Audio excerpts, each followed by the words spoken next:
Les débris spatiaux vont-ils finir par s'agglomérer pour former une lune de métal autour de la Terre? Badass.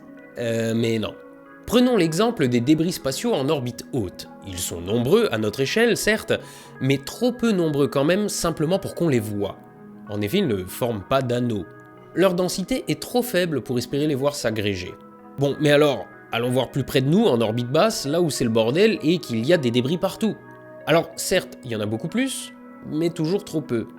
Mais imaginons qu'on continue à balancer des quantités et des quantités de débris spatiaux jusqu'à espérer la formation d'un nouvel astre autour du nôtre. Non, c'est mort. En effet, en orbite basse, on se trouve en dessous de la limite de Roche. Rappelle-toi Clément, j'en ai parlé dans l'épisode sur les anneaux de Saturne.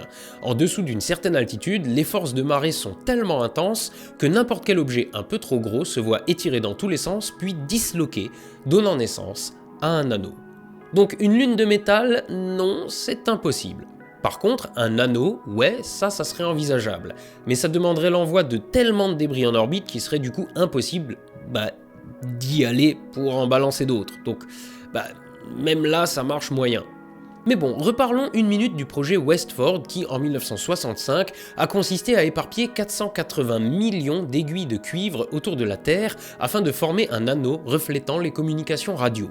Ça a permis une certaine augmentation de la qualité des échanges longue distance, mais c'est vite devenu inutile avec l'arrivée des satellites de télécom. Et surtout, c'est trop peu de matière pour faire un anneau visible et une lune de métal.